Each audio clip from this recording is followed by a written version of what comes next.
Berjumpa lagi dalam permenungan kita edisi Senin 28 Februari 2022, Pekan Biasa ke-8. Bacaan-bacaan liturgi hari ini, bacaan yang pertama diambil dari surat pertama Rasul Petrus bab 1 ayat 3-9 dan bacaan Injil dari Injil Markus bab 10 ayat 17-27. Rasul Petrus dalam bacaan yang pertama hari ini memberikan peneguhan dan motivasi kepada orang-orang yang percaya kepada Kristus saat itu, dan pasti untuk kita sekalian yang percaya kepada Kristus saat ini, bahwa hidup mengikuti Yesus mesti melewati berbagai macam kesulitan, penderitaan, tetapi itu semua menjadi semacam ujian yang memurnikan iman akan Kristus. Ditegaskan pula bahwa kematian dan kebangkitan Kristus menjadi jaminan bagi hidup orang yang percaya kepada Kristus. Jaminan akan hidup yang baru, yang esok, pada waktu yang akan datang, akan dinikmati oleh orang-orang yang percaya kepada Kristus. Dengan kata lain, Rasul Petrus mau menegaskan bahwa mengikuti Yesus memang tidak gampang. Mungkin juga akan mengalami kesulitan dan penderitaan. Tapi toh kalaupun mengalami kesulitan dan penderitaan, anggaplah itu sebagai sebuah ujian untuk memurnikan iman kita. Dan lebih dari itu, mengikuti Yesus atau mengimani Yesus akan memberikan sebuah kehidupan yang baru di hari yang akan datang, memberikan kehidupan yang penuh dengan sukacita. Saudari dan saudara yang terkasih, apa relevansinya untuk hidup kita hari ini? Saya kira kita harus akui, sebagai orang yang percaya kepada Kristus, hidup kita mungkin kemarin atau hari ini dan esok ada begitu banyak kesulitan dan penderitaan yang kita alami karena iman kita akan Kristus. Tapi kita diharapkan untuk tetap mengimani Kristus yang sudah rela menderita,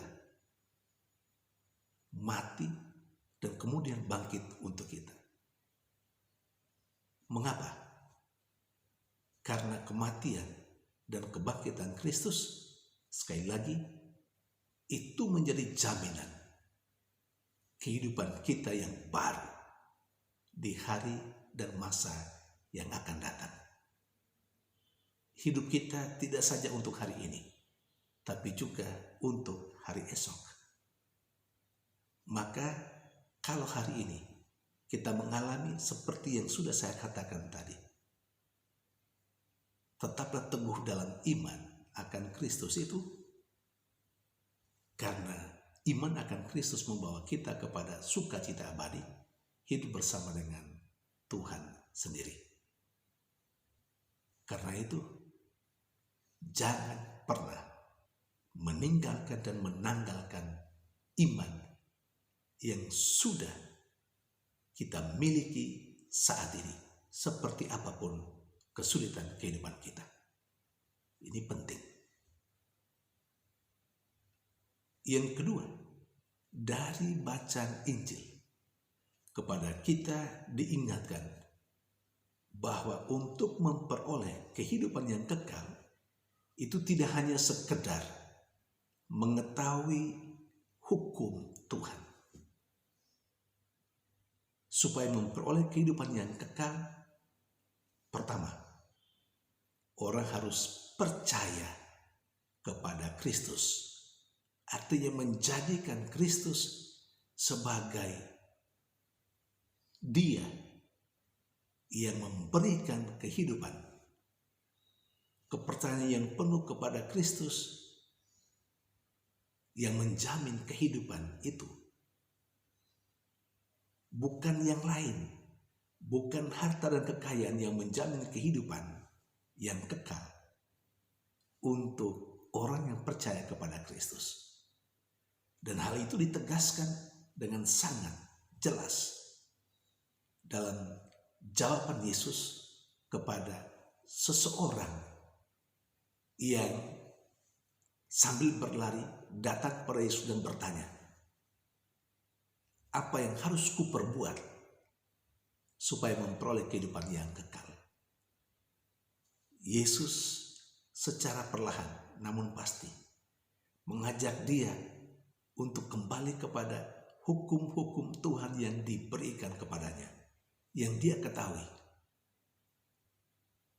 Jangan membunuh, jangan berzina, dan lain-lain sebagainya. Dan orang itu mengatakan, semua itu sudah kuturuti. Lalu Yesus menegaskan hal yang mungkin paling prinsip, hal yang mungkin selama ini tak terpikirkan oleh orang itu. Injil mencatat bahwa sambil memandang orang itu, Yesus berkata, masih ada satu hal yang kurang.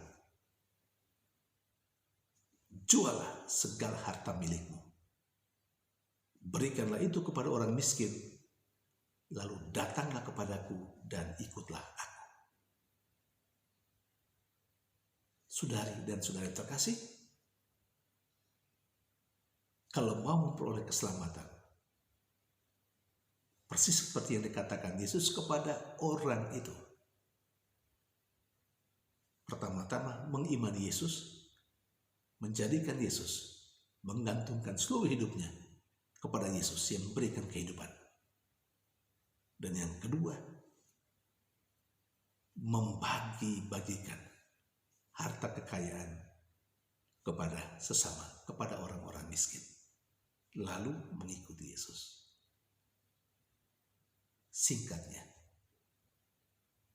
untuk memperoleh kehidupan yang kekal, tidak hanya sekedar mengetahui banyak hukum Tuhan, tetapi melakukan hukum Tuhan seperti membagi-bagikan harta kekayaan kepada orang miskin. Dan itu semua dilakukan karena keyakinan bahwa harta kekayaan itu tidak memberikan kehidupan yang kekal bagi kita. Kehidupan yang kekal hanya diberikan oleh Yesus sendiri. Karena itu, bagian terakhir kepada orang itu Yesus berkata, setelah dia memberikan dan membagikan kepada orang miskin harta kekayaannya, dia datang kembali kepada Yesus untuk mengikuti Yesus. Saudari dan saudara terkasih, kita mungkin bertanya, kita kan bukan orang kaya. Memang kita mungkin bukan orang kaya, tetapi kita atau ada sesuatu yang kita miliki yang sebenarnya bisa dibagi-bagikan kepada orang lain atau sesama yang membutuhkannya. Jangankan harta benda, pikiran kita yang baik, ilmu pengetahuan kita,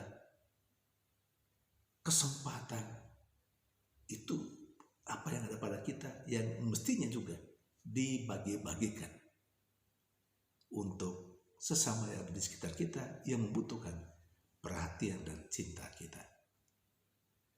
Semoga apa yang kita renungkan dari kedua bacaan liturgi hari ini sungguh-sungguh memberikan motivasi kepada kita untuk menata kehidupan kita, supaya kita tetap kokoh dalam iman kita, karena iman akan Kristus itulah yang menjadi jaminan kita mendapatkan kehidupan yang baru dari Allah. Tuhan memberkati.